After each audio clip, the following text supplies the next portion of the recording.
Cuando ingresan a la sesión siempre apaguen su micro. Buenos días.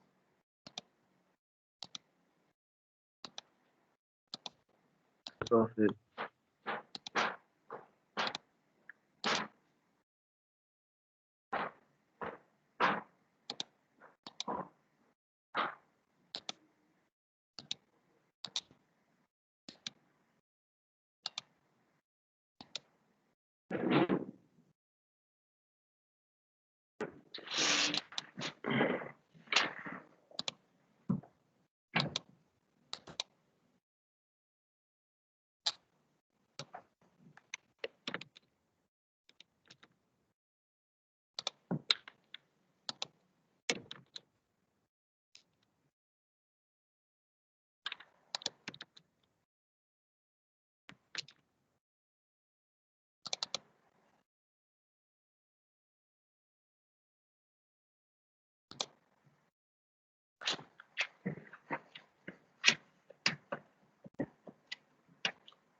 ¿Qué?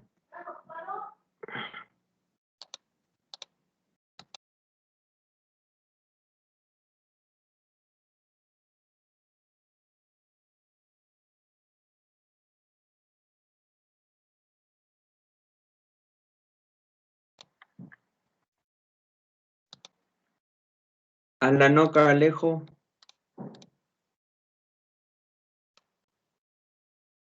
Buenos días, profesor presente. Ay,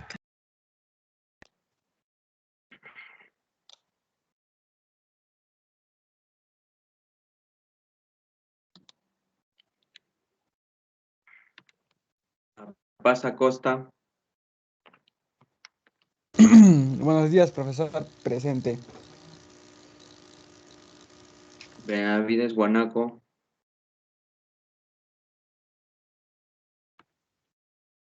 Isaya Castro. No. Presente, profesor. Casia Cayagua. Presente, profesor. Buenos días. Buenos días.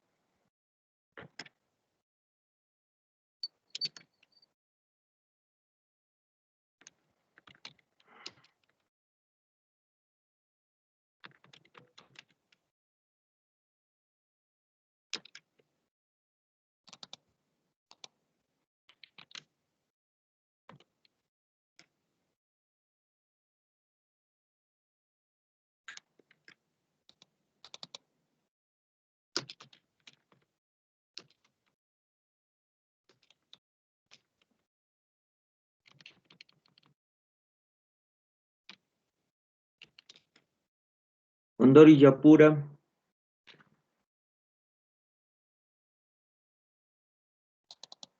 Flores Quintana. Presente, profesor, buenos días. Buenos días. Herrera Coragua. Presente, profesor, buen día. Guamanicho Kenaira. Presente, profesor, buenos días. Buenos días. Guamanicencia. Presente, profesor, buenos días. Buenos días. Guaycho Chino. Presente, profesor, buenos días. Buenos días. Paxi Torres.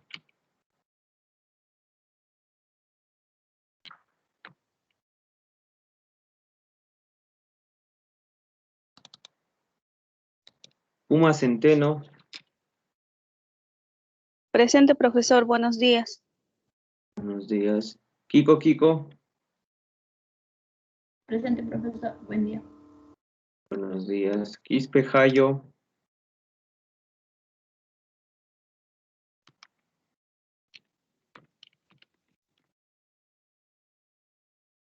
Sucapuca Mamani.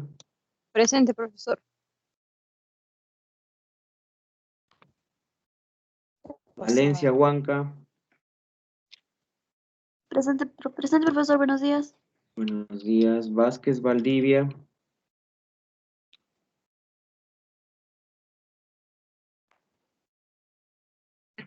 Yucra Torres.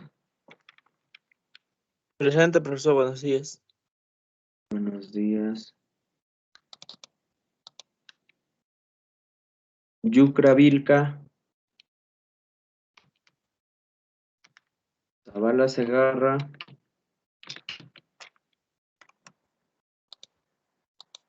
Quiero que observen.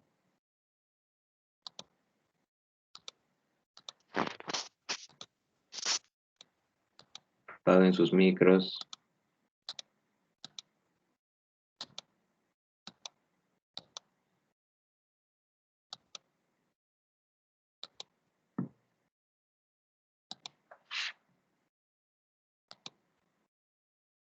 Ya. Bueno, Todo- sí, antes se me tomó la asistencia, está siendo presente mi logrado. Apellidos. Quispe Jayo, profesor.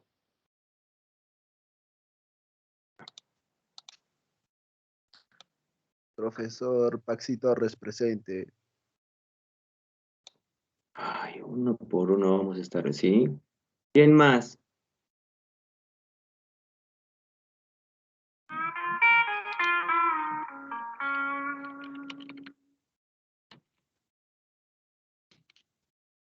Nadie más, ¿no? Me desespero porque deben escuchar. Ya bueno, ya, no importa, red, ya lo que sea. Le voy a mostrar. Lo que estoy mostrando sería como una lista de aprobados y desaprobados, o los que podrían aprobar y los que estarían más tendiendo a desaprobar. Todos los que observan su nombre de color rojo, mejor voy a actualizar y voy a volver a generar la lista ya, porque con la asistencia del día de hoy, vamos a ver si las cosas cambian para algunos.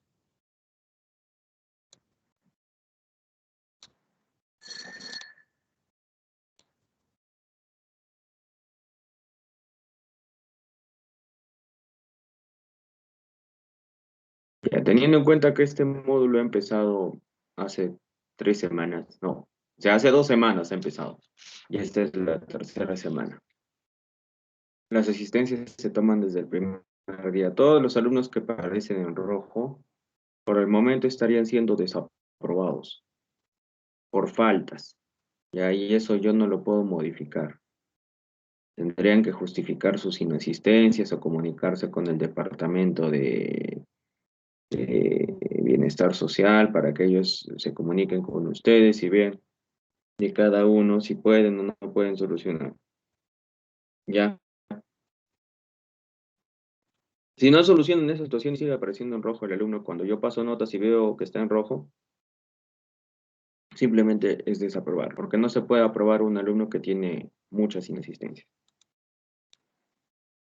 Ya. La asistencia no es simplemente decir presente.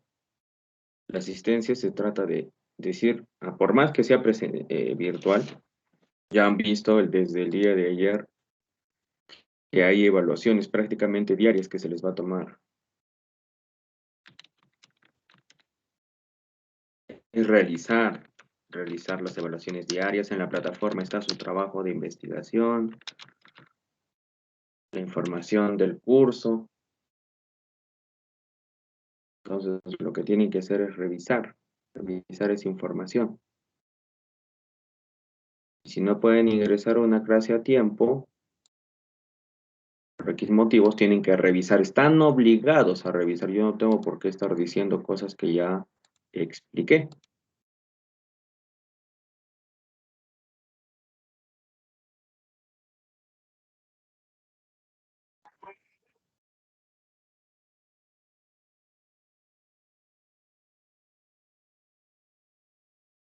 Ay, no. Vamos a poner, a ver.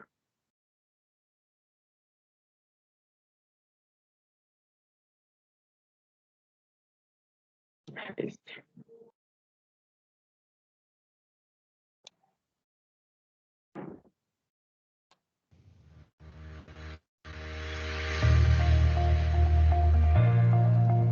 Proteger IPS, protección y seguridad para usted. Saludos, queridos usuarios de Proteger IPS. Mi nombre es Shirley Milena Vadillo, soy psicóloga especialista en seguridad y salud en el trabajo.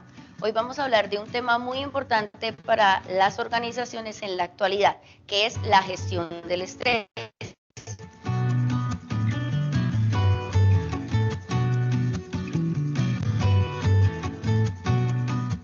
Siempre hemos considerado el estrés como un elemento negativo en nuestra organización, como el coco feo de todo trabajo. Pero el estrés también puede ser positivo para cada uno de nosotros. ¿Qué es el estrés en sí? El estrés es un proceso natural y adaptativo que aparece cuando debemos responder ante las demandas o exigencias del entorno. En ese momento movemos cierta cantidad de recursos para responder a estas demandas. ¿Por qué el estrés se vuelve negativo? El estrés se vuelve negativo cuando estas demandas superan nuestra capacidad de respuesta. Esto es lo que llamamos estrés negativo o distrés. Cuando estas demandas podemos suplirlas adecuadamente con los recursos que tenemos, lo llamamos estrés positivo o eustrés. Ahora, la idea de hoy es que aprendamos a manejar el estrés de manera positiva o que de alguna manera podamos eliminar los niveles de estrés durante nuestra jornada laboral. Para eso les vamos a mencionar algunas técnicas que podemos realizar para manejar los altos niveles de estrés en la organización. Como primera recomendación, ten claros tus objetivos. Todos los seres humanos nos movemos por objetivos, proyectos o metas. Debes realizar, no solamente para tu día, para tu semana, mes y año, los objetivos que quieres alcanzar y organizarnos por nivel de prioridad. Es decir, cuáles son los primeros objetivos que quiero alcanzar y cuáles pueden darme, digamos, un tiempo de espera. Otro elemento importante para hacer un manejo o gestión adecuada del estrés es administrar bien nuestro tiempo. Es decir, cómo voy a organizar el tiempo que yo tengo disponible. Para eso podemos utilizar el siguiente esquema. Primero, tenemos que realizar las tareas que son urgentes e importantes, es decir, aquellas que no dan espera y que deben hacerse inmediatamente, que de alguna manera son importantes para alcanzar el objetivo que tenemos ese día o esa semana. Segundo, vamos a hacer las tareas que son importantes pero que no son urgentes, es decir, aquellas que me van a ayudar a alcanzar el objetivo.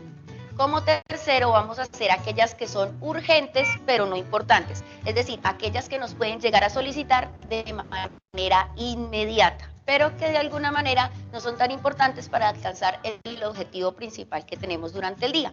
Y por último, vamos a dejar las tareas que no son ni urgentes ni importantes. Es decir, aquellas tareas que podemos llegar a postergar porque de alguna manera no influyen en el alcance del objetivo que tenemos para ese día y que no se nos solicitan de manera inmediata.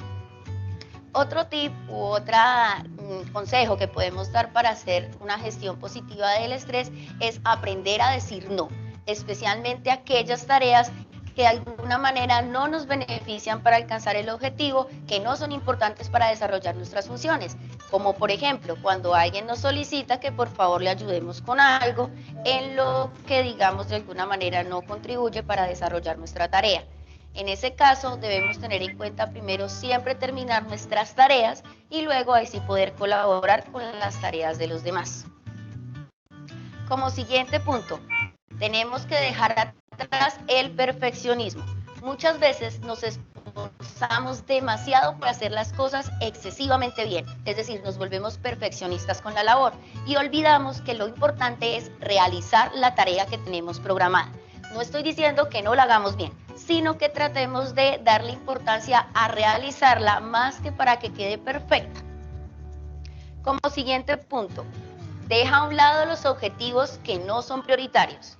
Por ejemplo, tenemos objetivo para este año salir de vacaciones, es un muy buen objetivo, pero si este objetivo no es prioritario, es decir, no contribuye al desarrollo de mis funciones, tengo que postergarlo para darle cabida a los objetivos que son principales. Es importante que aprendamos a identificar cuáles son esos objetivos que no son prioritarios en el momento, es decir, aquellos que yo puedo postergar porque no es necesario realizar esas tareas para alcanzarlas de manera inmediata.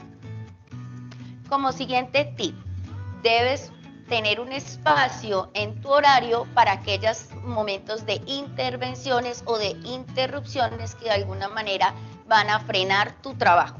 Es decir, siempre vamos a encontrar a la oficina a la compañera que nos interrumpe, al compañero que viene a hacernos alguna pregunta. Tienes que tener en cuenta esos momentos de interrupción dentro de tu horario, ya que muchas veces cuando ajustamos el horario demasiado, pueden darse estos momentos de interrupción, postergar nuestro trabajo primario y nos pueden causar un estrés negativo. También es importante que en tu tiempo o tu horario de trabajo destines tiempo para las desconexiones o pausas. Es lo que llamamos en salud ocupacional como pausas activas. Es decir, aquellos momentos en que le vas a hacer una pausa a la tarea o labor que estás desarrollando para darle un descanso a tu cuerpo y a tu mente. Es importante que realicemos estas pausas activas dentro de la organización, ya que de alguna manera no realizarlas puede generar en el trabajador mucho más estrés y por lo tanto generarse en síntomas a nivel físico y mental. En ese caso se va a ver, digamos de alguna manera, la producción disminuida y el trabajador es más factible a que se nos pueda enfermar o accidentar. Como siguiente tip, elimina aquellos estímulos que te puedan generar estrés en tu puesto de trabajo.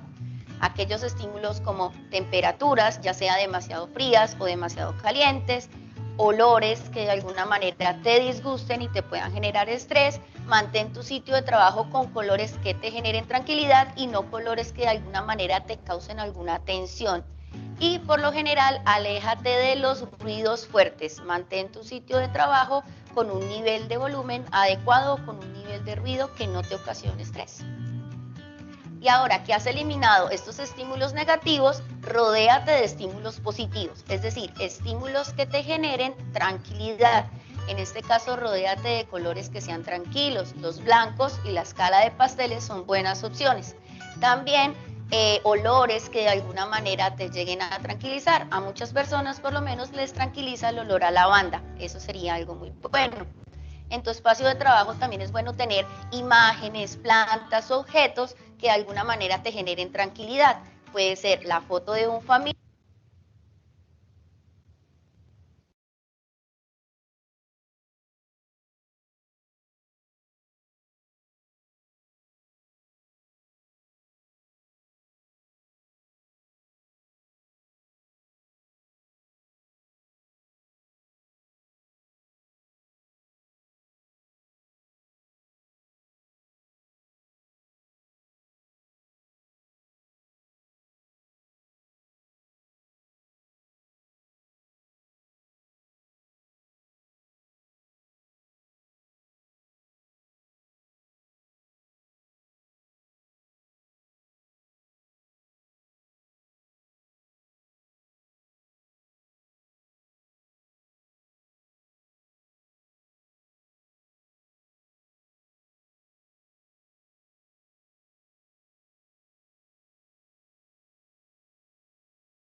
No escucha nada. ¿Qué ha pasado?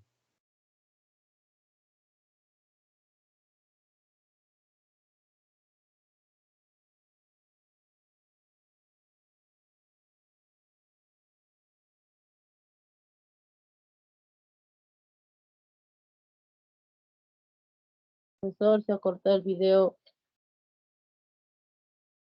De seguro se le ha apagado la laptop porque tampoco está el profesor. Lógico, tampoco está el profe. Cancelaremos entonces la reunión. No, no, espera, ahorita vuelve el profe. Igual le pasó ayer. Allá fácil.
Ya.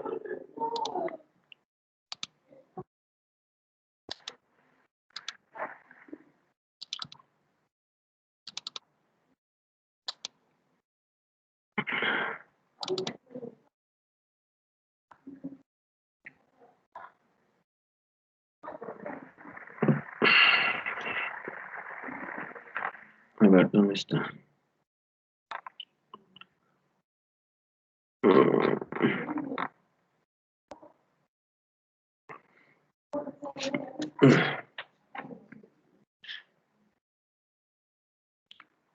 A ver, vamos a explicar de los factores psicosociales.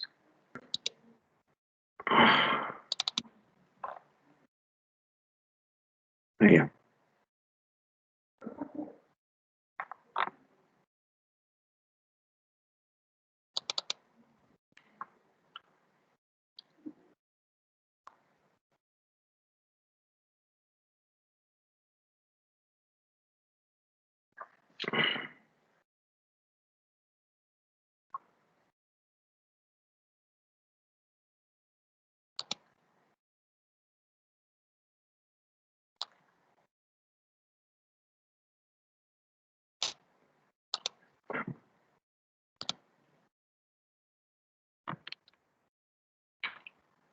Psicosociales. Los peligros y riesgos psicosociales tienen que ver con la organización en el trabajo.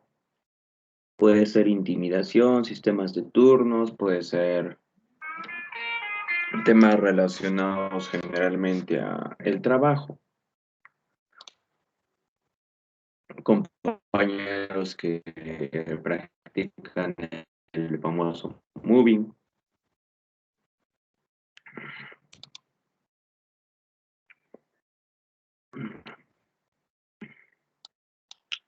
Creo que por acá está.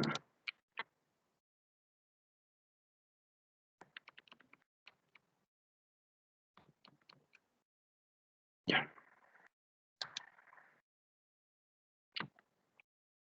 Los agentes psicosociales. La competitividad, integración económica, crisis y globalización, la revolución tecnológica, las nuevas demandas de productividad, la pérdida de control del hombre sobre el trabajo, están amenazando la salud física y mental de los trabajadores. El modelo clásico de estructura de riesgos físicos ambientales para la salud de los trabajadores resulta insuficiente para dar cuenta de los efectos que los cambios en el trabajo tienen en la salud de la población trabajadora. El trabajo tiene la cualidad de favorecer, se supone, el desarrollo de la autoestima,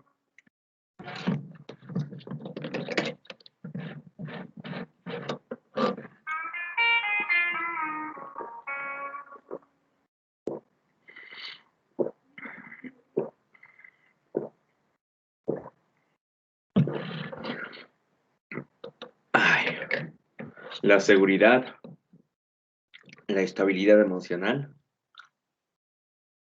la satisfacción por lo que uno está logrando, la superación del trabajador y sus compañeros de trabajo, mejora de la productividad, menos ausentismo y rotación de personal, etc. Entre otras cuestiones, entre otras especificaciones. En nuestro centro laboral, ¿no?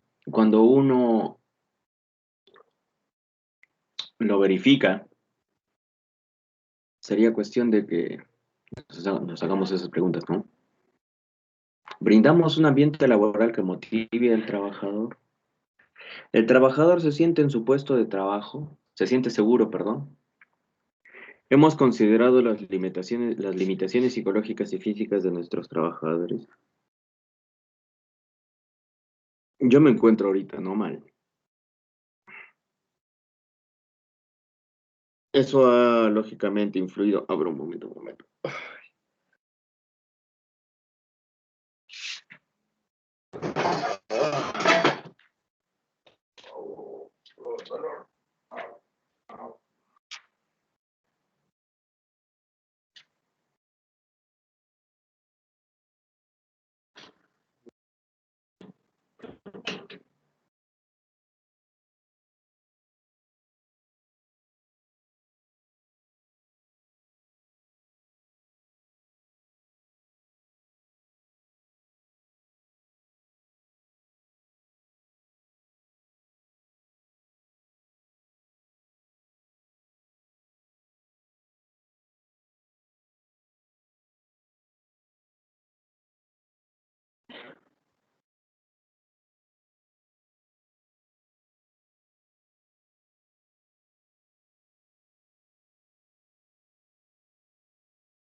Ay.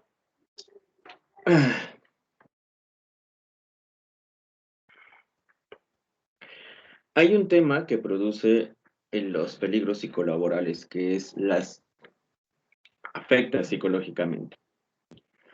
Por ejemplo, llega un punto del estrés laboral que ya no es ni siquiera recomendable, ni dable, ni de ninguna forma aceptable. Entonces el trabajador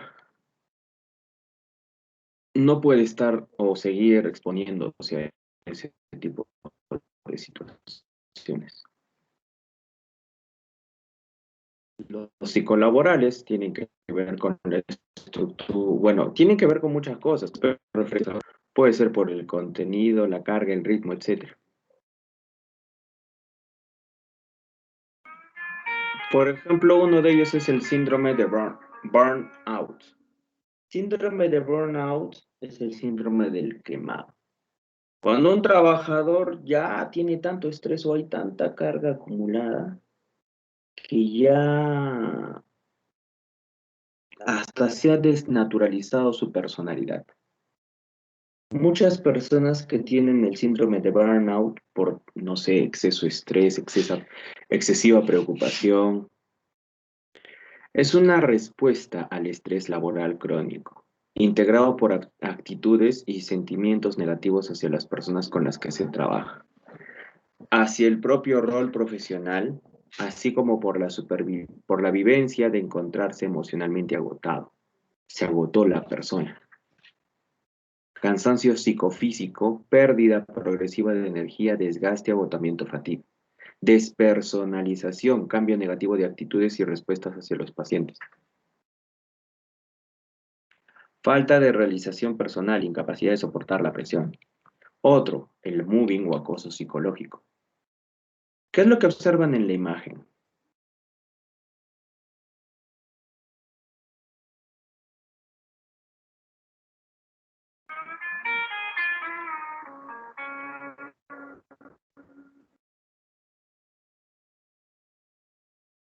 ¿Qué es lo que se observa? Ignorando a uno de sus compañeros, las palomas. ¿Ignorando? No, tratando. Intimidación. Intimidar, muy bien. ¿Qué más? Que es intimidación grupal y que el otro al que está intimidando es diferente a ellos. Ya, muy bien. Muchas veces es por cuestiones de raza, ideológicas, incluso por temas de preferencia sexual a veces. Bueno, antes, ¿no? Ahora ya el trabajo ha evolucionado tanto que ahora esto ya no es ya no se ve de esa forma, ¿no?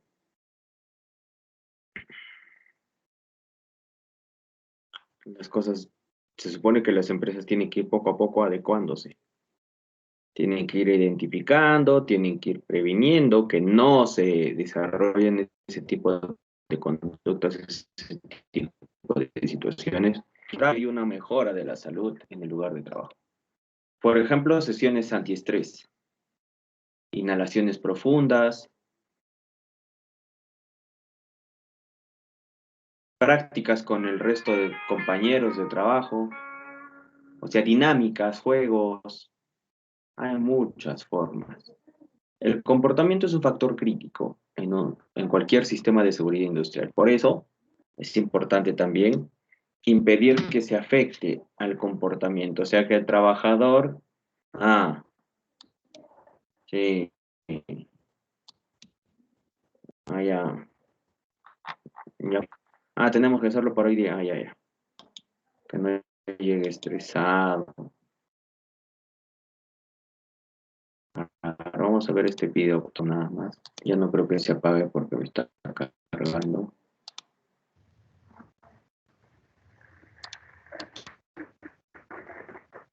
Inscríbete en la oficina de tu jefe sabiendo que pueden ser muy buenas noticias. Intervención riesgo psicosocial. ¿Qué es el riesgo psicosocial? Es la probabilidad de afectación de la vida social, laboral, familiar, personal o de las condiciones de salud de las personas por cuenta del estrés generado dentro y fuera del trabajo. ¿Por qué es importante gestionar nuestro estrés? La gestión del estrés es necesaria porque a corto, mediano y largo plazo puede tener efectos negativos significativos sobre nuestra salud y nuestra calidad de vida.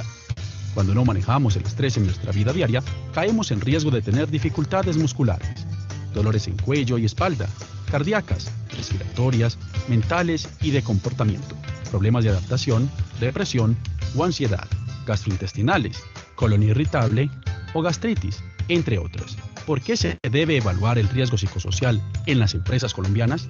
En nuestro país, la resolución 2646 de 2008, expedida por el Ministerio de Trabajo, establece la obligación para todos los empleadores del país de identificar, evaluar, prevenir, intervenir y monitorear el riesgo psicosocial de sus trabajadores. ¿Qué me van a evaluar? Vamos a evaluar lo que piensas sobre algunos aspectos de tu vida, dentro y fuera del trabajo, así como los síntomas de estrés que has tenido los últimos 3 meses. ¿Es obligatorio hacer esta evaluación? No. Para ti, diligenciar la evaluación de riesgo psicosocial es completamente voluntario. Para la empresa, es obligatorio llevar este proceso a sus colaboradores, por lo cual, si no quieres ser evaluado, lo único que debes hacer es firmar el consentimiento informado en el cual manifiestas que no deseas hacer la evaluación. Ten en cuenta que al negarte a ser evaluado, no hay consecuencias disciplinarias laborales. Solo aceptas que al no tener tus resultados, no se pueden gestionar tus condiciones de riesgo psicosocial individual. ¿Qué es el consentimiento informado? Es un permiso que libremente das o niegas para ser evaluado. Contempla lo que debes saber sobre la evaluación de riesgo psicosocial y lo contemplado en la Ley 1581 de 2012 sobre la protección de tu información personal. Lo que debes saber sobre la evaluación de riesgo psicosocial es: las preguntas que vas a responder hacen parte de una evaluación diseñada por la Universidad Javeriana para el Ministerio del Trabajo, a fin de recoger la información solicitada en la Resolución 2646 de 2008. El propósito de la evaluación es conocer lo que piensas sobre aspectos relacionados con tu trabajo, con tu vida extralaboral y con posibles efectos del estrés en tu salud y tu bienestar. Con tus respuestas, estás dando información que le permitirá a tu empleador desarrollar acciones para mejorar tu calidad de vida dentro y fuera del trabajo. La información que proporcionas es confidencial porque hace parte de tu historia clínica ocupacional y tiene la reserva legal que le corresponde. La honestidad en las respuestas es muy importante. Solo así, los planes de acción que desarrolle tu empleador serán los que realmente necesitas. Lo que debes hacer para acceder a la evaluación es leer y firmar tu consentimiento informado, dar clic en el link que te da acceso a la evaluación, contestar todas las preguntas, escoger tu tipo de evaluación así. Si tienes personas a cargo o respondes ante tus jefes por los resultados de tu área de trabajo, responde jefe. Si no tienes personas a cargo, pero tienes amplio margen para la toma de decisiones sobre tus actividades laborales, responde profesional, analista, técnico o tecnólogo. Si para cumplir con tus actividades dependes completamente de las órdenes de tu jefe o tienes un cargo operativo, responde las opciones auxiliar, asistente o operario, operador. Ten en cuenta que puedes quedarte un máximo de 20 minutos en una sola página. Si excedes ese tiempo, la aplicación se cierra y tus resultados se pierden, por lo que deberás iniciarla nuevamente. Para poder pasar a las diferentes páginas de la evaluación, verifica que hayas respondido a todas las preguntas y haz clic en el botón Next. Si después de hacerlo no te aparecen preguntas nuevas, responde las preguntas que te faltan, las cuales encontrarás marcadas en color rojo. Si el problema persiste, verifica que estés conectado a Internet. Una vez aparezca una pantalla informándote que has terminado con éxito tu evaluación, el proceso ha terminado.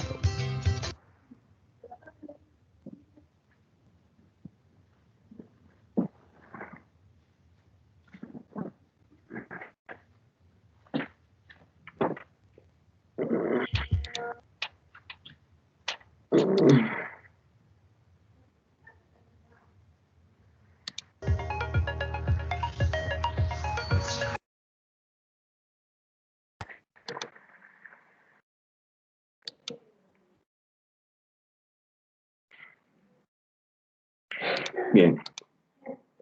¿Tienen alguna pregunta o duda con respecto a los psicosociales?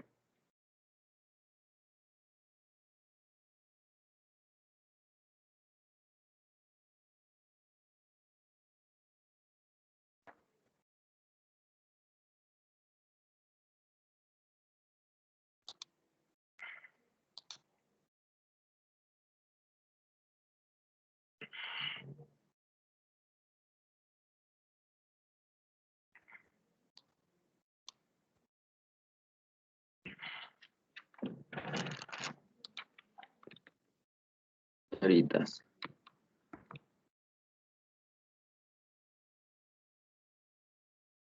No, profesor, todo claro. Au.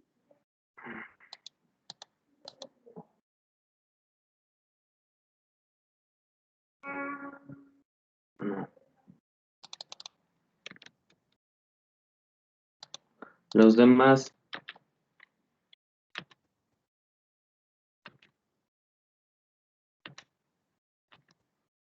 No, profesor. Bueno, un momentito.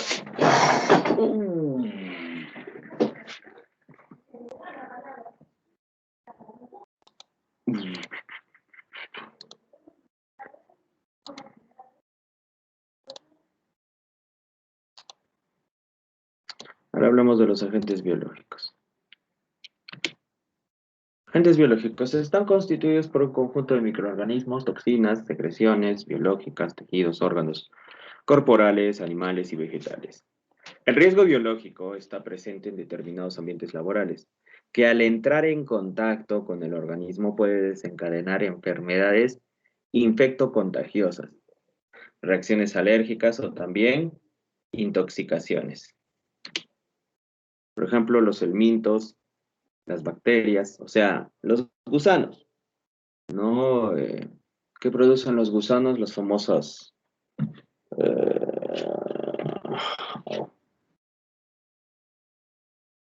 producen enfermedades bastante severas. Parásitos, son parásitos. Los virus, los hongos, etc.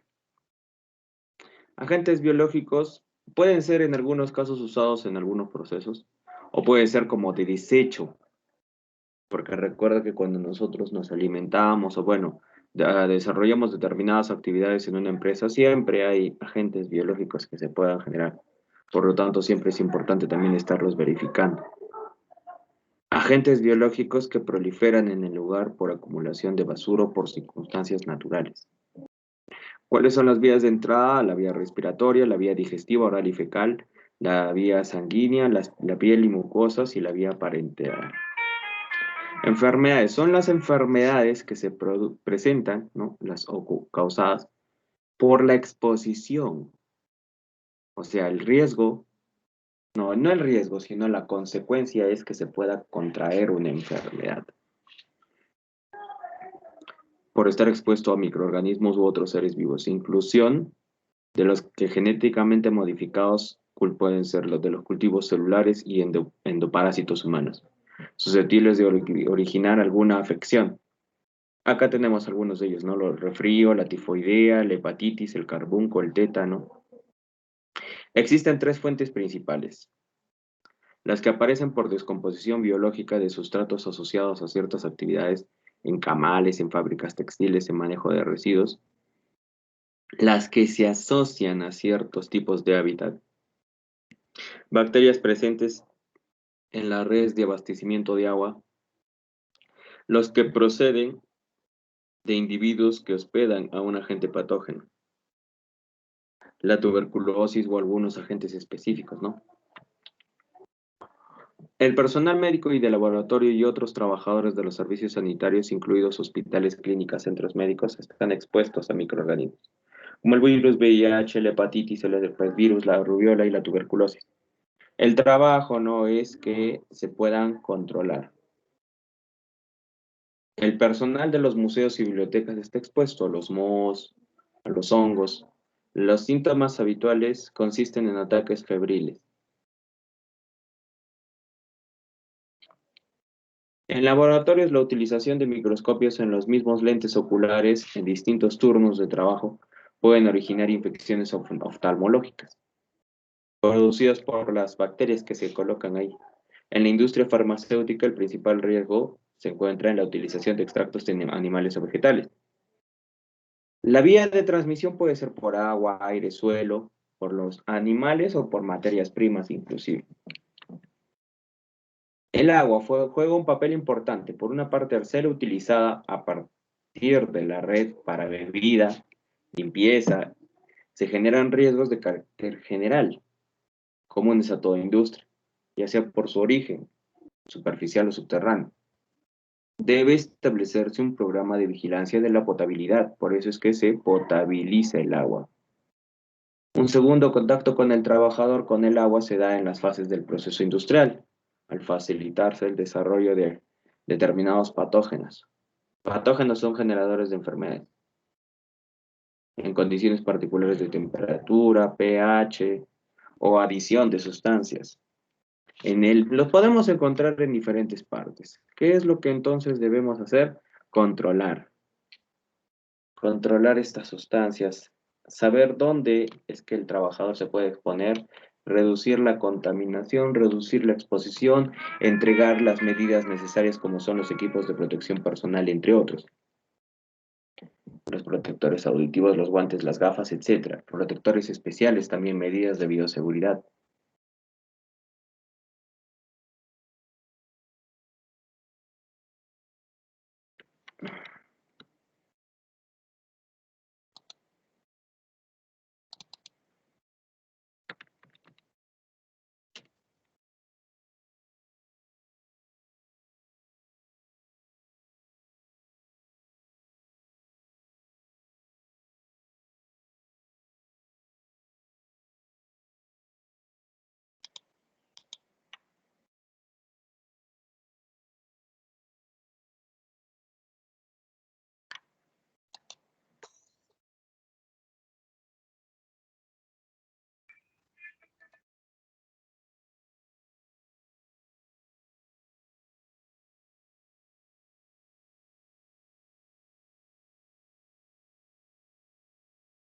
Ay, me duele.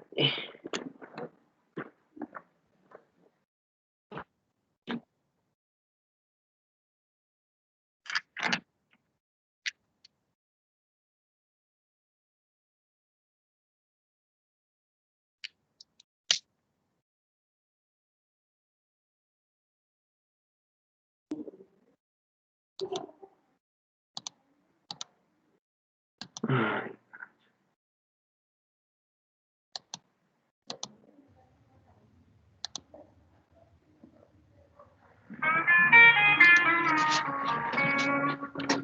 Bienvenidos. Hoy la charla es sobre el riesgo biológico y la bioseguridad.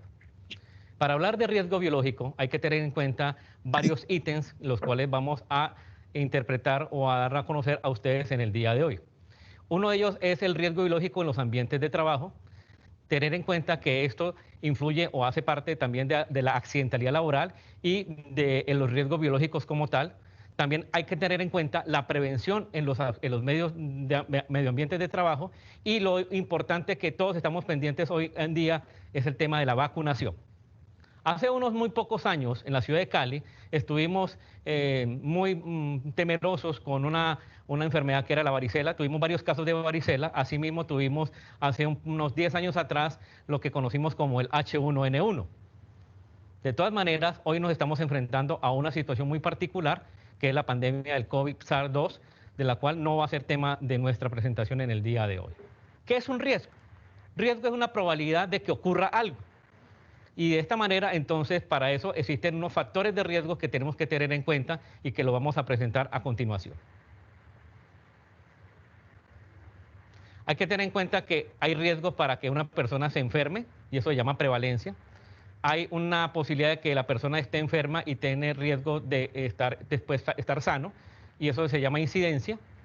La otra posibilidad es de morir, y eso se llama incapacidad. Y la otra es morir estando enfermo, y eso se llama incidencia. Y finalmente la letalidad. También el paciente puede de alguna manera incapacitarse, lo cual conlleva a problemáticas futuras. Es muy importante conocer la situación del riesgo biológico como una situación en donde el trabajador o cualquier persona que esté expuesto a una noxa, a un agente externo, ¿ya? Es importante para el médico conocer qué hace la persona, en qué medio se desenvuelve. Para eso, entonces, recordemos las frases de Hipócrates y de nuestro precursor de la salud ocupacional, Bernardo Ramazzini. Las condiciones de trabajo son muy importantes. Hay condiciones de seguridad, condiciones de higiene, condiciones de ergonomía, que van a influir básicamente en la situación de los riesgos biológicos, y que por ende nos lleva a pensar en la importancia de la bioseguridad. Hay condiciones de higiene que tienen que ver con el factor de riesgo biológico. Está como tal los riesgos biológicos que tienen que ver con bacterias, hongos, virus, parásitos, y que también provienen de animales y de plantas, lo que uno conoce como la zoonosis. Históricamente se tienen muchos relatos de pandemias. Tenemos los relatos de la fiebre española, también de la peste negra, y la que hoy estamos viviendo en este momento por todos nosotros. Datan de muchos siglos atrás. Cuando encontramos agentes biológicos, estos son microorganismos que son capaces de originar cualquier tipo de infección, bien sea una alergia o una toxicidad. Entonces, ¿qué es el riesgo biológico? Entonces, definamos el riesgo biológico como la probabilidad de adquirir alguna enfermedad por contacto con algún microorganismo, y que éste le va a generar en el trabajador, en el paciente, en cualquier ser humano, una afección a nivel sistémico, y que puede llevar a ser letal en el paciente. ¿Cuáles son las personas a nivel del sector sanitario que más nos preocupa? Básicamente, entonces, tenemos como tal el sector de la salud, el sector agrícola, el sector de los laboratorios, el sector de la producción de fármacos, y el sector que paradójicamente han abierto en estos últimos tiempos, el sector de museos y bibliotecas.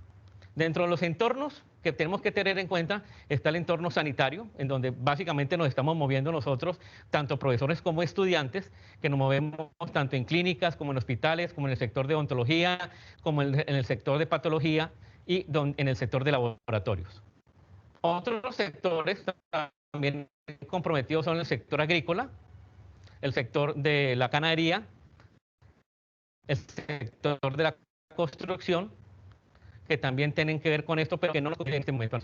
De entrada, los mecanismos de transmisión. Tenemos la vía parenteral, la vía aérea, la vía dérmica y la vía digestiva como tal. Entonces, entre la vía parenteral, pues, conocemos muchos de nosotros metidos en este medio de la salud, el tema de los pinchazos, las heridas cuando no estamos protegidos. La vía aérea, que en este momento es la que nos está más preocupando con el tema de la pandemia del SARS-CoV-2, COVID-19. También tenemos la otra vía, que es la vía dérmica, y una un poquito más rara es la vía digestiva, por ingestión asociada a estos gérmenes. Otros vehículos comunes, elementos contaminados, básicamente, y transmisión también por vectores.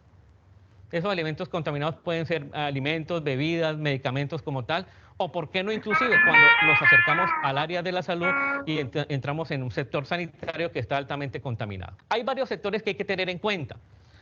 Cuando nos hablamos del sector de la salud, entonces el sector de los laboratorios, el sector hospitalario, el sector de servicios generales, el sector de odontología y el sector de patología. Son varias de estas acciones son las que denotan la importancia de agrupar este tema del riesgo biológico en diferentes grupos. Grupo 1, 2, 3 y 4, siendo los grupos 3 y los grupos 4 los que mayor incidencia de riesgos tenemos para efectos de nuestra charla en el día de hoy.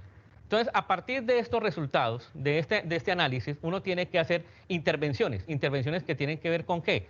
Con hacer un diagnóstico, con tomar medidas, con cumplir con las políticas que se transmiten a través del Ministerio de Salud y de Protección Social, tener en cuenta también la cohesión social y el diálogo social que tiene que ver con las comunidades, con las empresas como tal, para poder hacer intervenciones en campo, desde intervenciones de prevención hasta actividades de control, tanto en la fuente como en el medio y como en la persona.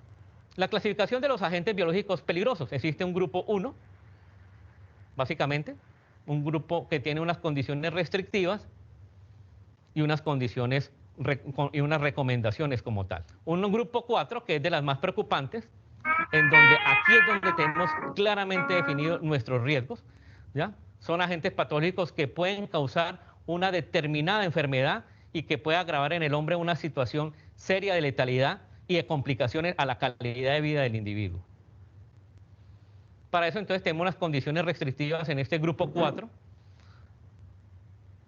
que lo podemos estar revisando muy bien en pantalla y que tenemos que tener en cuenta para el ejercicio de nuestro deber ser como personas o profesionales garantes de la salud de nuestros trabajadores y de las personas en general. Es importante tener en cuenta, yo creería que de las cosas más importantes es manejar el riesgo partiendo desde 3 esferas importantes. Una es la fuente, cómo vamos a trabajar la prevención y el control en la fuente donde está el riesgo.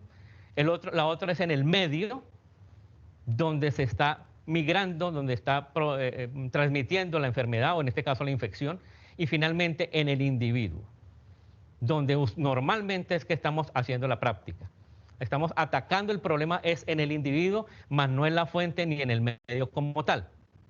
En este caso, tenemos que trabajar el tema del individuo más cercanamente. Esta imagen que ustedes ven, creería yo que representa lo que nunca debimos estar haciendo, pero en el común del día a día, este tipo de ejercicios y actos de recreación van a demorarse un ratico bastante hasta que volvemos a estar en la nueva normalidad. Así que yo creería que va a pasar a la historia esta foto. ¿Qué está pasando entonces con el personal sanitario? El personal sanitario en este momento se cree que está entrenado para manejar la bioseguridad.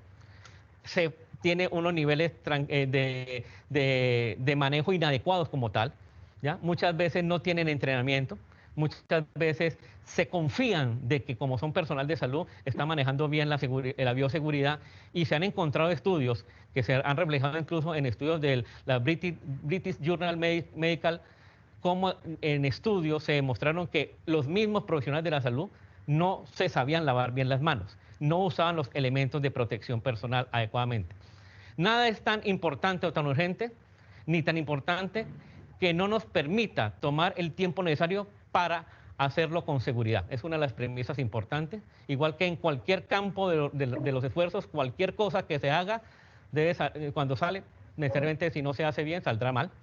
Y si hay posibilidad de que varias cosas salgan mal, saldrá mal siempre la que hace mayor daño. Definitivamente, a pesar de que hagamos todos los esfuerzos para evitar el riesgo, si no hacemos y no lo sabemos mitigar, algo nos va a pasar, lastimosamente.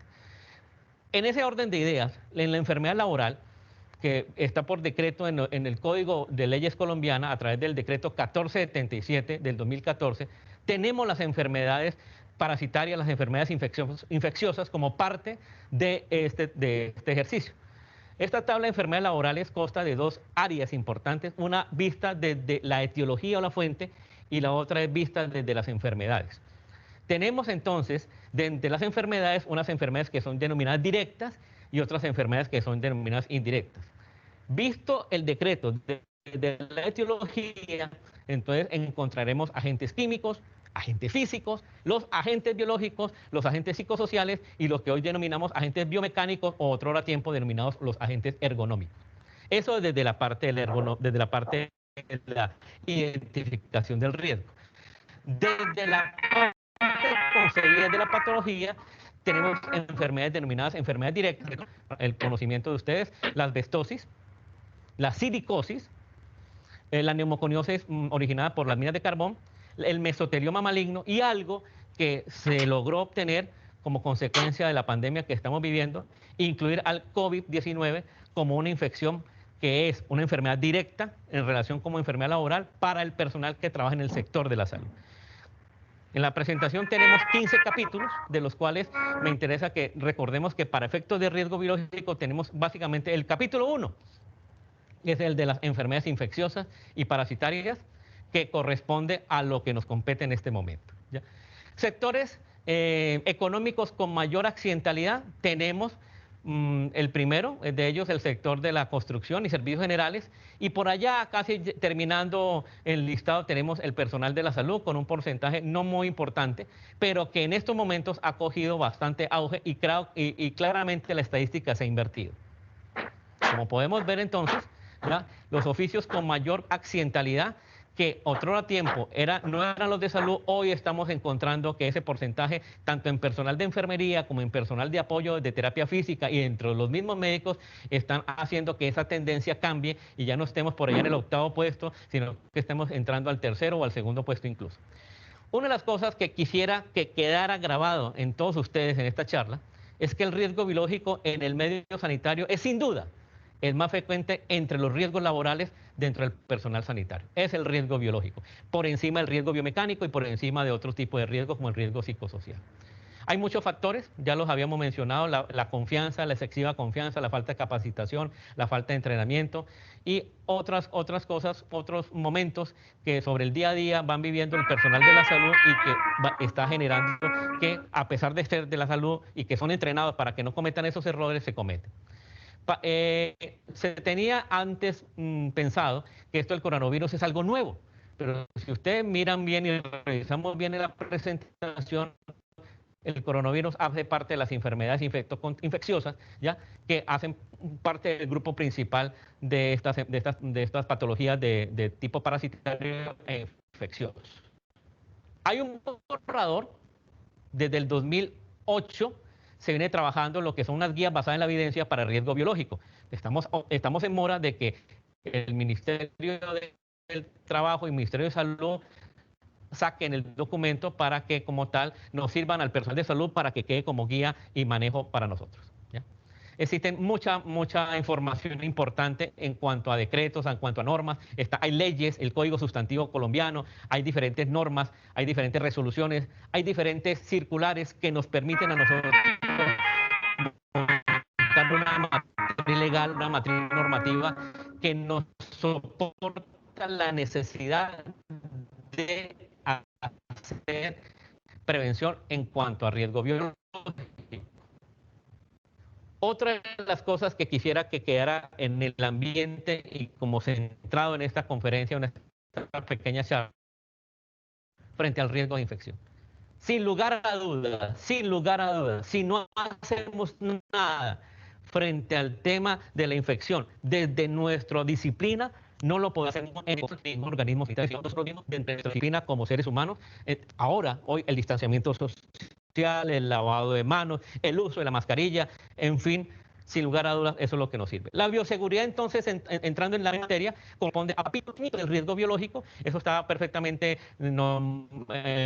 nomenclado, normado a través de un decreto, que es el decreto 1543, y obviamente cogió auge a través de la última resolución en el mes de abril, que el Ministerio de la Protección Social, con la resolución 666, volvió a retomar los famosos protocolos de bioseguridad. Aquí está una de las tareas básicas. Ya todos nosotros somos potencialmente de riesgo.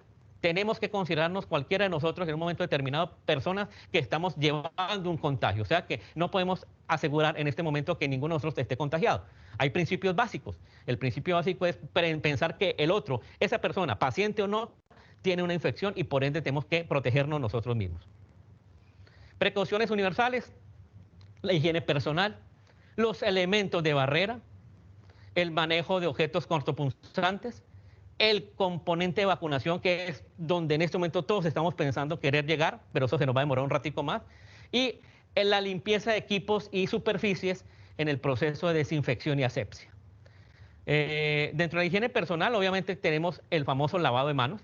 Es una técnica la cual existen tres maneras de hacer lavado de manos: un lavado social, un lavado clínico y un lavado quirúrgico, ¿ya? Nos hemos, en este momento, dentro del proceso que estamos viviendo, estamos diciéndole a las personas, háganse un lavado con agua y jabón que dure como mínimo 20 segundos. ¿Y en qué momento se tiene que hacer? Muy bien lo está presentando en este momento la diapositiva, en el antes y en el después de qué, de manejar alimentos, de entrar al baño, de hacer algún procedimiento, etcétera, etcétera. Es una medida importante que tenemos que hacer, por favor. Ese lavado de manos tenemos que hacerlo frecuentemente.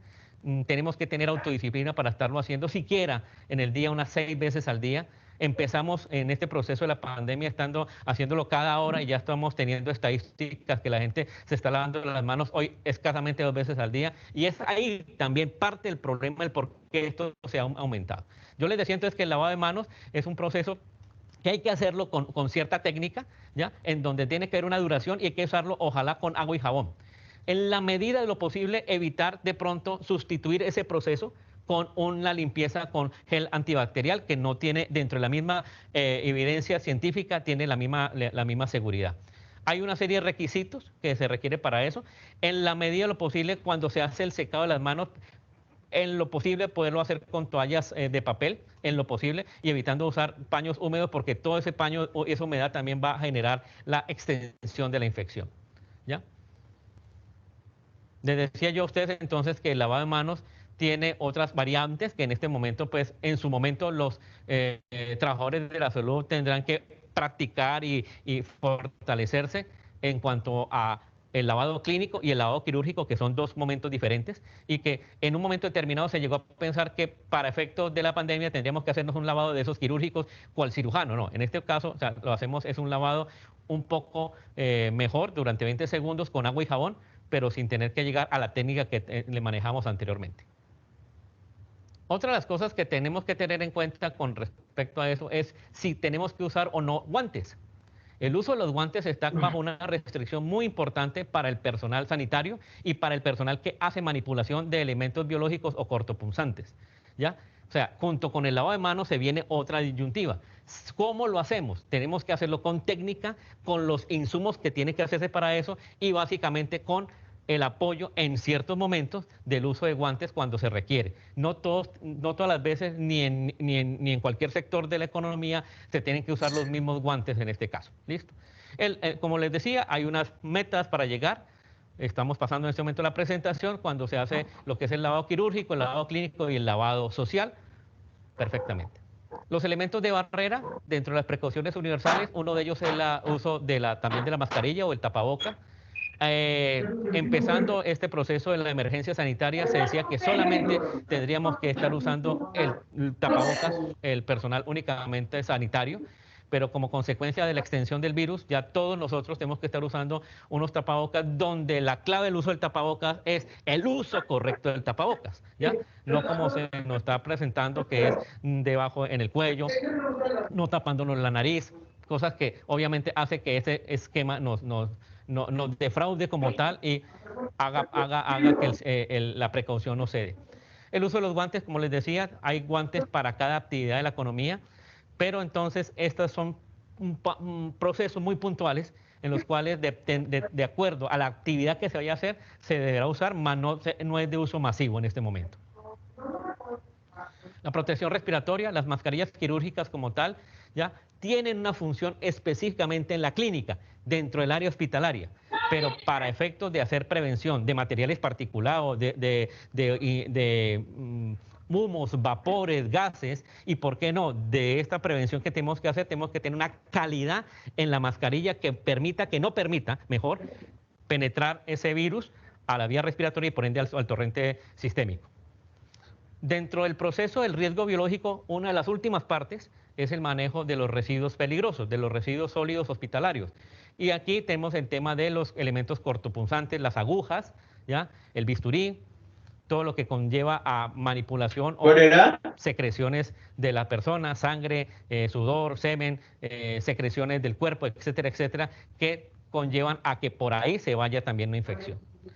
Hay un código colores, hay una resolución, que es la resolución 1164 del 2002, que te dice que básicamente para el riesgo biológico se requiere entonces de que se haga la disposición final a través de los tarros rojos, para la parte de oficina y de nuestras casas, el tarro gris, que es para todo lo que es el material reciclable, y finalmente el tarro verde, donde se echan todos los residuos comunes.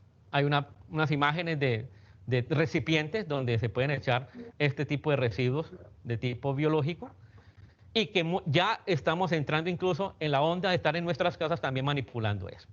No nos queda también estar en este momento de la pandemia, como ven en la diapositiva, de pronto también tener agua bendita. En este momento todos estamos pegados para que todo esto salga bien, y no está de más también elevar oraciones para que esto no se extienda. Entonces, dentro de las normas sanitarias, pues tenemos que especificar en qué parte o en qué áreas hay que tener cuidado, y hay que diferenciar. Hay áreas de las salas de espera, áreas hospitalarias, salas de cirugía, salas de laboratorio, salas de infectología, etcétera, etcétera, dentro del mismo hospital. Entonces, cada sala tiene una manera muy especial y particular de prevención. El protocolo de bioseguridad que tanto nos ha dado el gobierno para implementar en los diferentes sectores de la economía, aquí está una corta forma de cómo se debe tener. Eso arranca con unos objetivos hasta que finalmente se tiene que llegar a una implementación. Es una guía muy básica de cómo se deben implementar los protocolos de acuerdo a la resolución 666 de abril de este año. Mire, también implica tener aspectos de fumigación, orden y aseo, que hacen parte de los protocolos de bioseguridad. Ya para rematar, es importante tener en cuenta que al final de todo esto, todo lo que se está haciendo con el tema de la bioseguridad, aparte de que es un deseo innato como nosotros como personal sanitario para protegernos y proteger a nuestros pacientes, todo está esto de alguna manera legislado, y tenemos el Código Sustantivo de Trabajo. Aquí está uno de sus artículos que nos apoya el por qué tenemos que hacer prevención y control en riesgo biológico. Tenemos una serie de resoluciones, la resolución 2400, perdón, del 2079, y el Código de Ética Médica, la Ley 23 del año 81, que nos motiva a seguir haciendo este tipo de actividades de prevención y promoción.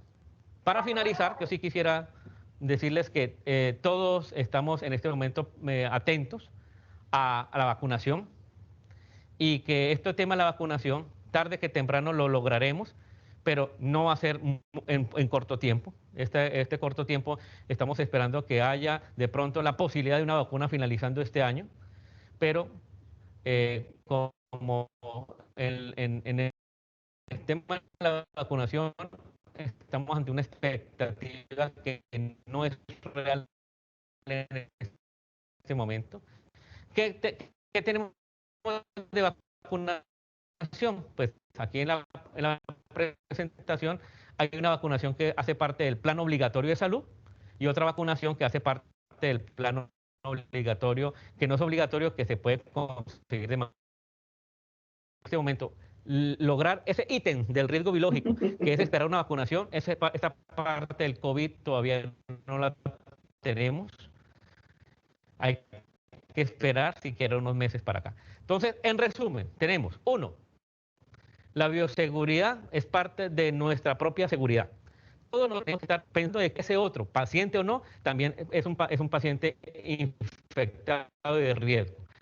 Tenemos que pensar en que el lavado de manos, los elementos de protección personal hacen parte de lo que nos compete en seguridad. Y ahora la parte de la vacunación. Algo que hay que tener en cuenta, el tema del análisis por todo paciente como potencialmente infectado.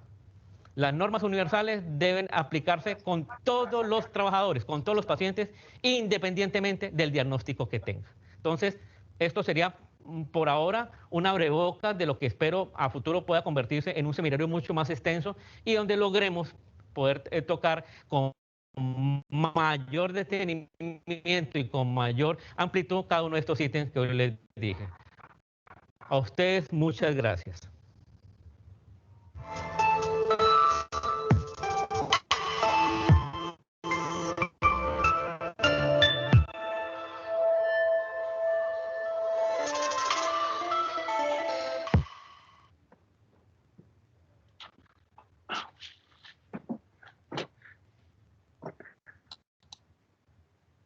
Y hasta se me ha adormecido el brazo. Ya a ver. ¿Mencionas o no? ¿Tienen alguna pregunta o duda?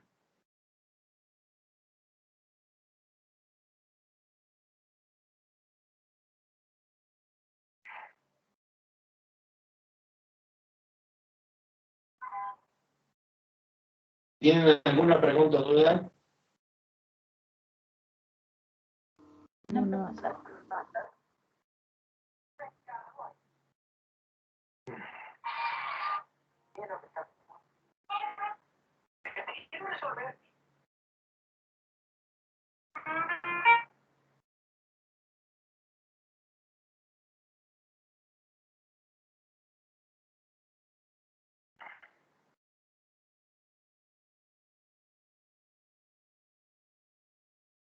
Ay.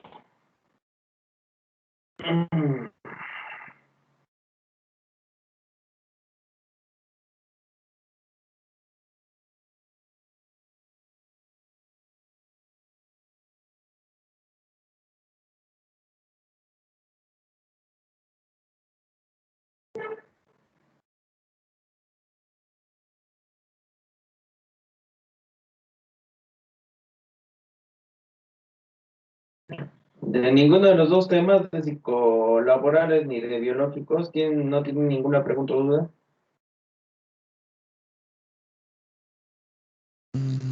No, profesor, todo No, claro. profesor, todo claro.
Oh.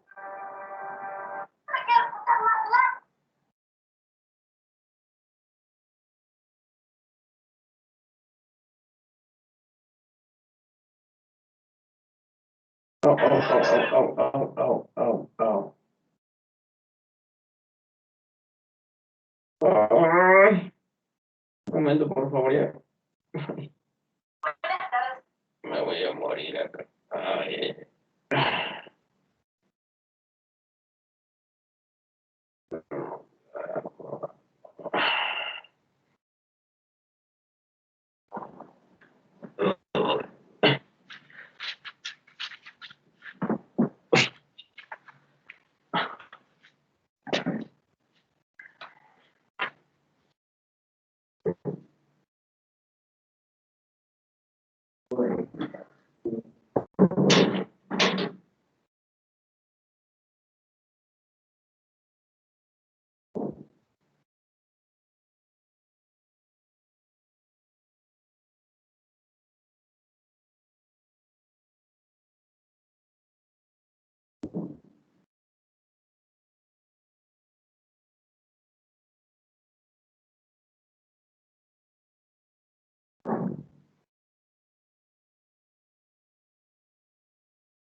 Ya, hijo, me das tu DNI, ¿ya?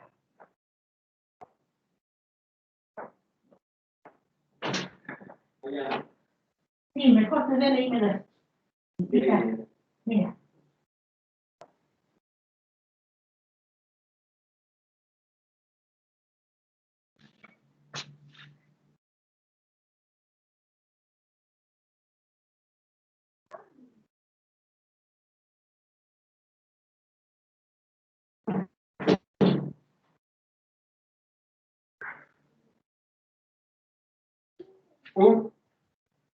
¿Tienes una colchita?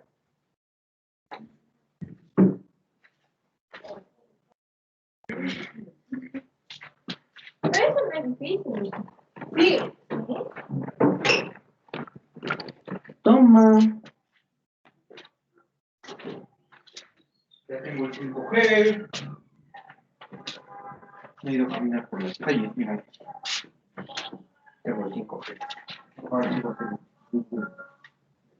Bill Gates es mi dueño.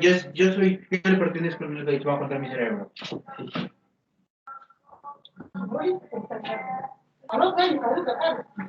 Sí.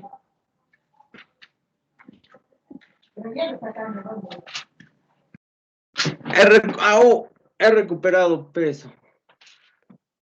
He perdido y vuelto a subir. ¿No? ¿Cómo era? Primero subí y ahora he bajado por lo que he estado acá. He bajado hasta enormemente bajado.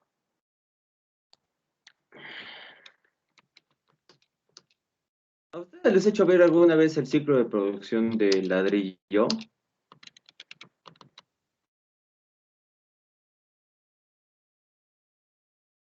No, profesor. No, nunca, ¿no? No, profe. Entonces, ya que ya hemos terminado el tema, vamos a aprovechar para poner un video un poco diferente, ¿ya?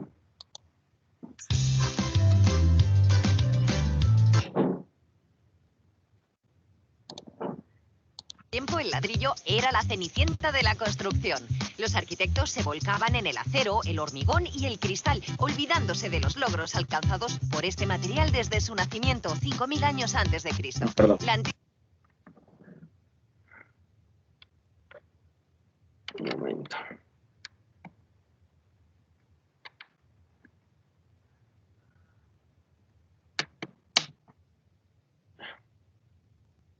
Así.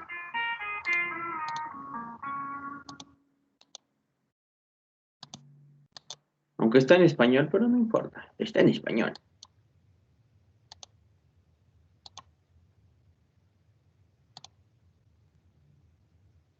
Hasta hace poco tiempo el ladrillo era la cenicienta de la construcción. Los arquitectos se volcaban en el acero, el hormigón y el cristal, olvidándose de los logros alcanzados por este material desde su nacimiento, 5000 años antes de Cristo. La antigua ciudad de Babilonia o la Gran Muralla China son solo algunas de las obras maestras realizadas en ladrillo a lo largo de la historia. Hoy la situación ha cambiado y el ladrillo regresa con fuerza a la arquitectura y los fabricados en España gozan de gran prestigio internacional. Nos lo cuenta Jorge.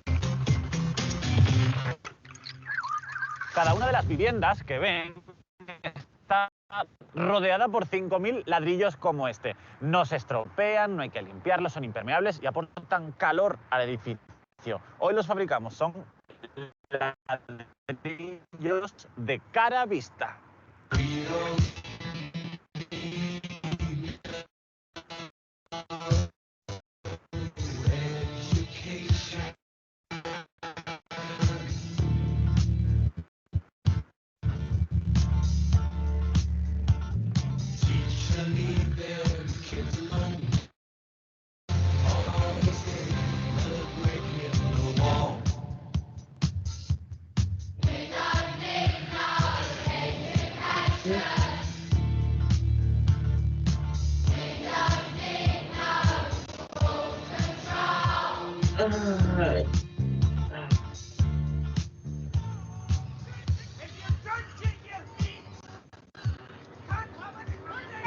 ¿Qué chiquillo?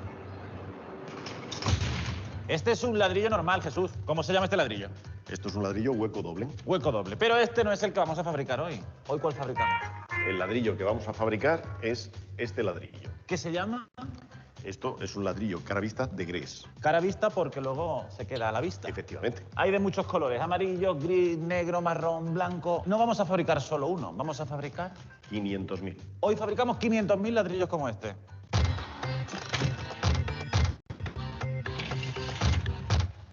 Mario, ¿de qué está hecho un ladrillo? Un ladrillo está hecho de arcilla. En camiones como este recibimos la arcilla de cantera de toda España. Eso rojo es arcilla. Eso rojo es arcilla. ¿Y lo marrón? Lo marrón también es arcilla.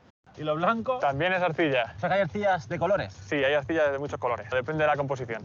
Yo pensaba que este ladrillo estaba pintado de blanco, pero no. Veo que está hecho de arcilla blanca. Pues ni una cosa ni la otra. El ladrillo que vamos a hacer tiene este tipo de arcilla amarilla, tiene este tipo de arcilla roja y tiene este tipo de arcilla blanca.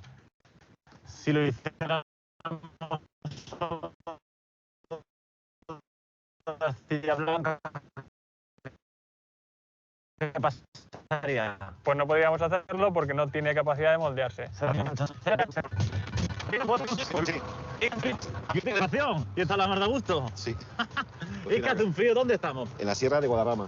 En Segovia. En Segovia. Según el ladrillo que vayan a hacer, va cogiendo con la pala un tipo de arcilla u Sí, otro, ¿no? hacemos diferentes mezclas y lo echamos a desmenuzarlo. Es muy difícil conducir un cacharro de estos. Hay que hacer cursos. Cursos especiales. Sí, curso de palista, pero con el carnet te vale. ¿Ah, sí? ¿Con el carnet B1 puedo conducir yo esto? Sí, sí. Vamos a volcar estas piedras en la desmenuzadora. Con cuidadito no nos vayamos a caer detrás de las piedras, Patiño. No, hombre, no, tranquilo. Patiño, me voy. Una última pregunta. ¿Usted no será familiar de María? Pues no. Creo que no, vamos, no lo sé, creo que no lo sé.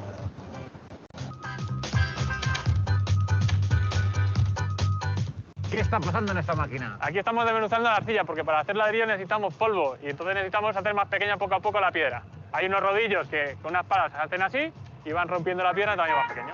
Ahí estoy viendo piedras de medio metro. Van a salir reducidas a... De aquí van a salir reducidas al tamaño de una pelota de tenis.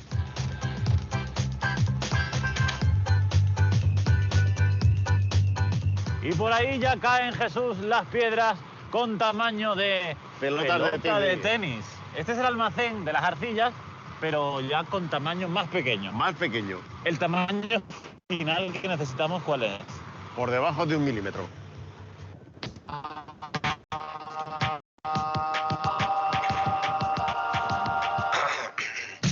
Hey baby, won't you look my way? I can be your new addiction. I'm a sorry sucker and this happens all the time. I find out that everybody talks, everybody talks, everybody talks. It started with the whisper, and I was when I kissed her, and then slipped me my lips. I could even shiver.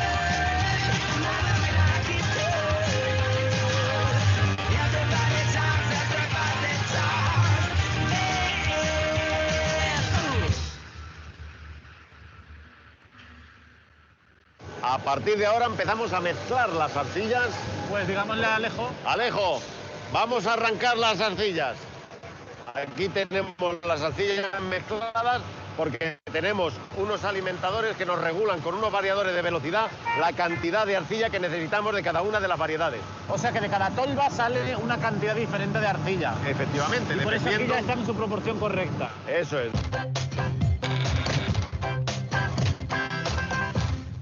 Las arcillas perfectamente mezcladas van para allá, luego por aquella cinta para allá, luego para allá y caen allí. ¿Eso qué es? Eso es el molino de martillos. ¿Y si le decimos a Alejo que nos lo abra? Perfecto.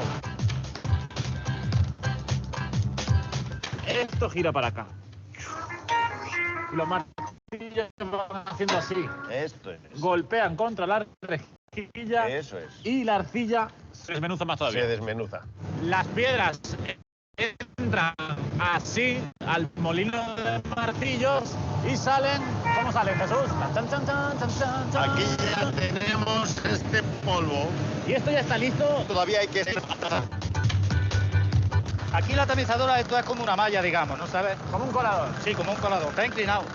Esto es lo que ha pasado en la malla. Si hay alguna piedra más gorda de lo normal, se queda encima de la malla. Se queda encima. Y vuelve al molino. Vuelve al molino. Ahora ya sí tenemos la arcilla en polvo con la dimensión adecuada. Le aportamos una cantidad de agua para que pueda cohesionarse. Igual que ocurre en la playa, tú tienes la arena suelta y no puedes hacer un castillo. Si le aportas humedad ya puedes manejarlo. Jesús, algo está fallando. Tenemos que hacer 500.000 ladrillos blancos y la mezcla nos ha salido de color marrón. Tranquilo que saldrá blanco. Y sin pintar. Y sin pintar, en masa. Hay que seguir con el proceso. La mezcla ya llega aquí con su agüita, pasa de cinta a cinta, nosotros siempre detrás. En esta máquina le vamos a añadir vapor. Necesitáis un 18% de humedad. O un 18% de humedad para su correcto amasado. Para que el ladrillo salga bien. Una vez que lo hemos conseguido, lo pasamos a través de una cámara de vacío, donde ahí lo que hacemos es succionar todas las partículas de aire que pueda tener esa masa. Es una aspiradora industrial donde tiene que darse la circunstancia de que la caja sea totalmente hermética. Las partículas de la arcilla, en un principio, al quitarles el aire, cohesionarán mucho más y en el futuro harán que nuestros ladrillos sean más resistentes.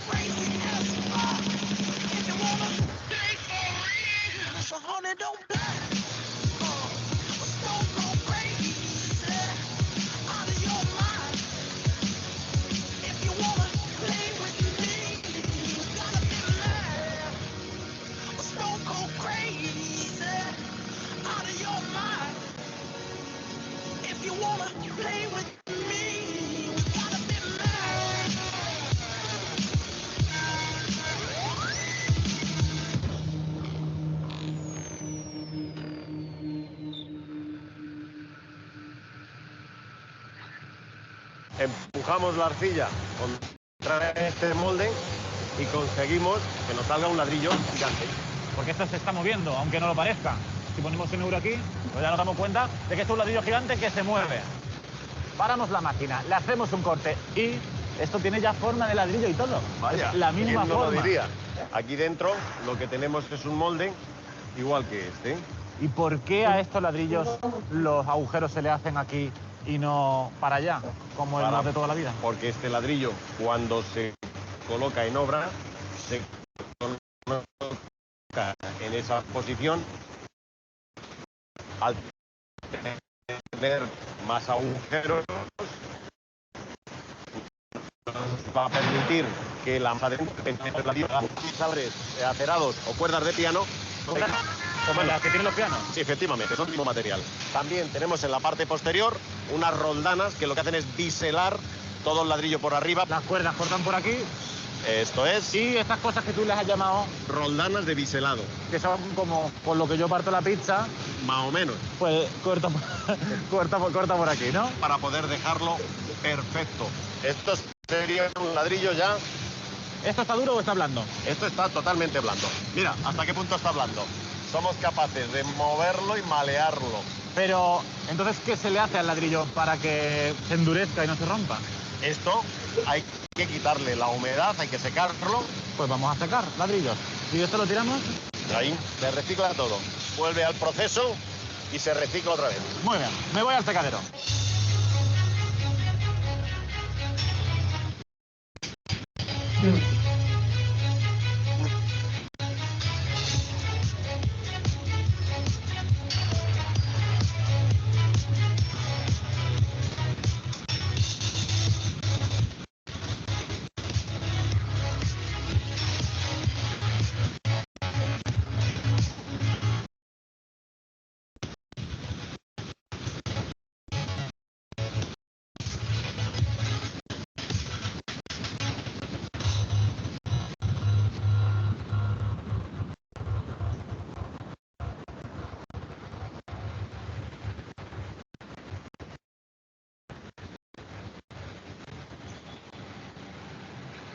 Estas son estanterías que están esperando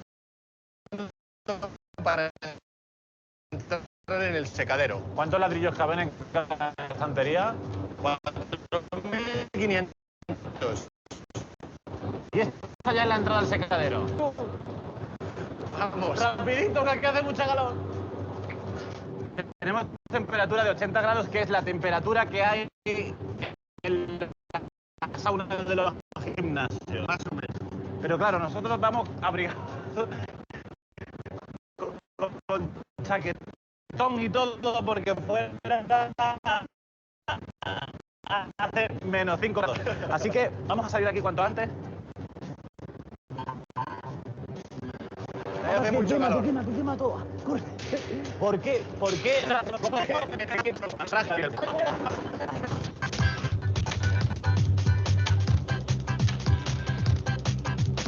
Aquí tengo un ladrillo seco, como los que hemos visto en el túnel. Está caliente, acaba de salir del túnel. Este acaba de salir del túnel. Está sudando, ¿eh? Sí, porque no es para menos. Pues la gente va a decir que yo exagero, pero no.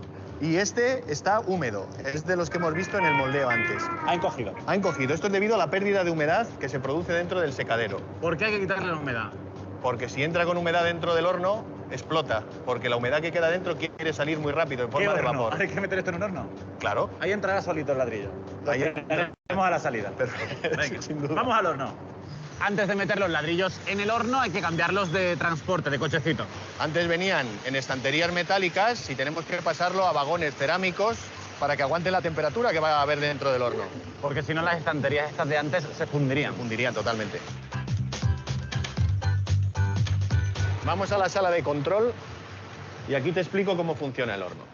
Esta es la curva de cocción que tenemos dentro del horno. Es la temperatura que atraviesa el ladrillo. El ladrillo hace el recorrido en 24-30 horas. Nosotros cocemos siempre por encima de 1150 grados. Estamos a máxima temperatura unas 4 horas. El resto del tiempo es calentar y enfriar, que es lo más delicado del proceso. Y ahora vamos al horno. Hombre, ya te he dicho que no hacía falta ir al horno. Bueno, vamos a la parte de arriba del horno. Encima del horno. Encima del horno. Venga, ¿cuánto mide el horno? El horno mide 150 metros, un campo de fútbol y medio. Debajo de nosotros los ladrillos se están calentando. ¿Sí? Esta es la zona de precalentamiento. Precalentamiento. Vamos a la de cocción. Mira, todo esto son quemadores de gas. Parece que están ardiendo los ladrillos, se ve todo naranja. Aquí tengo un termómetro para que veas la temperatura. Como el que nos ponemos en el sobaquillo cuando estamos enfermos. Pero más largo. Vale. Sube la temperatura. 191, 237, 284, 350. Atención, superamos los 1000 grados. Siempre por encima de 1000 grados en esta fábrica. Cuidado, cuidado. Ay, que eso está muy caliente. ¡Cuidado! ¡Que eso quema! Entonces, debajo de cada tubo de estos hay un quemador. Como un lanzallamas. Los vagones avanzan paso a paso y durante el avance los quemadores paran para no tocar el ladrillo. Cuando el vagón para, el quemador enciende. Y el fuego sale entre los ladrillos. Efectivamente. No da directamente al ladrillo. Nunca. ¿Por qué es importante cocer los ladrillos a más de 1000 grados? Porque por encima de 1150 grados se produce cerámica de grés. Este es un ladrillo grés. Un ladrillo de grés. Muy poca porosidad, mucha resistencia.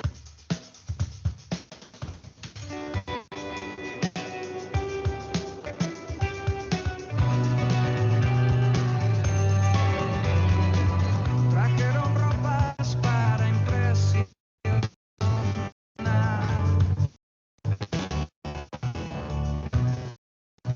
Trapos y pieles en forma de abrigo, pero ¿quién quiere? Fuego, siempre alrededor. Fuego, alguien olvidó que fue.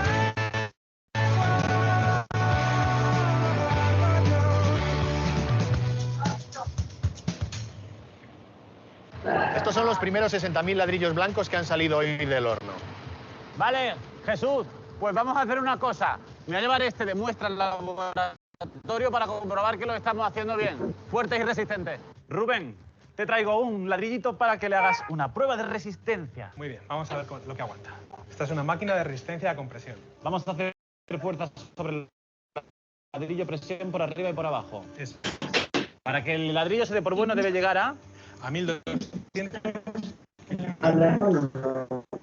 1200. Ya podemos dar por bueno. Más o menos ¿Sí? Sí. O sea, un ladrillo con 1000 pisos por encima podría aguantar. Un ladrillo sobre otro hasta 3000 metros. 1000 pisos. Me parece que sí. Se está quebrajando, ¿eh? Se va quejando. A los 1700 se va quebrajando. Ay. Ya.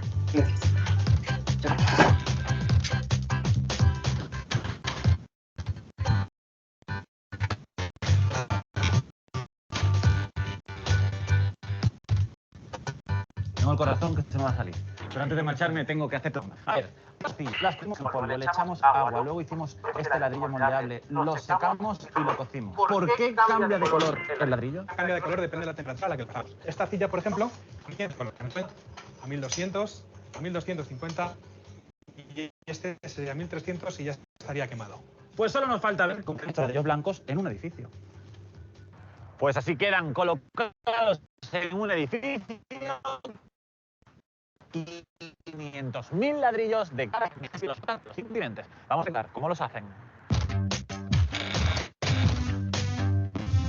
Todo lo que ven es arcilla. Para fabricar un ladrillo especialista, gres y de color blanco necesitamos 10 tipos de arcilla. Unas aportan color, otras resistencia, otras son impermeables. Las piedras de arcilla pueden medir medio metro de diámetro. La máquina desmenuzadora se encarga de reducirlas de tamaño. En el molino de martillos convertimos en polvo y en la tamizadora colamos ese polvo. Añadimos agua para que se pueda moldear un molde. Obtenemos un ladrillo gigante que cortaremos con cuerdas de piano. Ya tenemos un ladrillo, pero lo endurecemos. Y para que esa dureza se mantenga para siempre, cocemos el ladrillo a más de 1000 grados. En el horno, a esa temperatura, el color del ladrillo cambia y aumenta su dureza. Resultado, ladrillos largos y muy resistentes.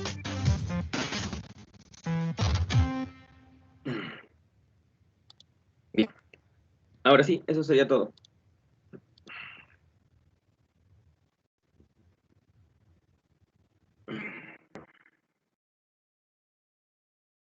Nos vemos mañana, cuídense. Chao, profe. Que les vaya bien. Mañana, profesor. Hasta mañana, jóvenes. Hasta mañana, profesor. Gracias. Hasta mañana. Hasta mañana, profesor. Hasta mañana, hasta mañana. Hasta mañana, profesor. Hasta mañana.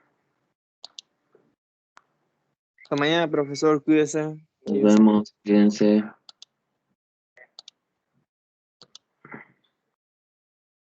Listo.